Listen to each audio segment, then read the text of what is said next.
ബ്രിട്ടീഷുകാർ ഇന്ത്യ വിടുക. Indian national Congress ഗാന്ധിജിയുടെ നേതൃത്വത്തിൽ നടത്തിയ അവസാനത്തെ ബഹുജന സമരമാണ് ക്വിറ്റ് ഇന്ത്യ സമരം. 1942 ഓഗസ്റ്റ് 8 ബോംബെയിൽ വെച്ച് ചേർന്ന കോൺഗ്രസ് സമ്മേളനത്തിലാണ് ഗാന്ധിജി ക്വിറ്റ് ഇന്ത്യ സമരത്തിന് നേതൃത്വം നൽകുന്നത്. സിവിൽ നിയമ ലംഘന സമരം പോലെ തന്നെ ജനകീയമായ മറ്റൊരു സമരമായിരുന്നു ക്വിറ്റ് ഇന്ത്യ സമരം. എല്ലാ അധികാരങ്ങളും ഇന്ത്യക്കു കൈമാറി ഇന്ത്യ വിടാൻ ബ്രിട്ടീഷുകാരെ നിർബന്ധിക്കുന്ന അഹിംസയിലൂന്നിയ ഒരു സമരമാണ് ഇതിലൂടെ ഇന്ത്യൻ നാഷണൽ കോൺഗ്രസ് വിഭാവനം ചെയ്തത്.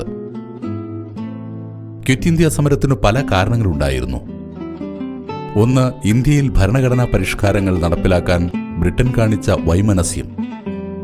2, വിലക്കയറ്റം, ക്ഷാമം മൂലമുള്ള ജനങ്ങളുടെ അതൃപ്തി.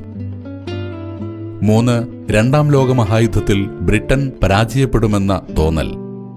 ഈ സമരത്തിന്റെ ഭാഗമായി ഗാന്ധിജി ജനങ്ങൾക്ക് നിരവധി നിർദ്ദേശങ്ങൾ നൽകി.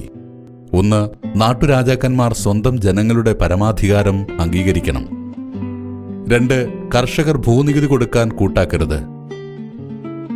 3, സർക്കാർ ജീവനക്കാർ രാജിവെക്കാതെ ദേശീയ പ്രസ്ഥാനത്തോടുള്ള കൂറ് പരസ്യമാക്കണം. 4, പട്ടാളക്കാർ സ്ഥാനങ്ങൾ വെടിയാതെ സ്വന്തം ആളുകൾക്ക് നേരെ വെടിവെക്കാൻ വിസമ്മതിക്കണം. 5, സ്വാതന്ത്ര്യപ്രാപ്തി വരെ പിടിച്ചു നിൽക്കാൻ കഴിയുമെങ്കിൽ വിദ്യാർത്ഥികൾ പഠനം ഉപേക്ഷിക്കണം.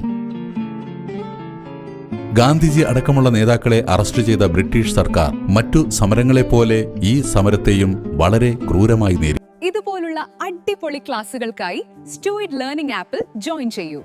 ഇടങ്ങൾ, ഇലക്ട്രിക് ലൈനുകൾ, ഗതാഗത മാർഗങ്ങൾ എന്നിവ തകർത്തു. 1942 അവസാനിക്കുമ്പോൾ ഇന്ത്യയാകെ സമരത്തിന്റെ തീച്ചുളയിലായിരുന്നു.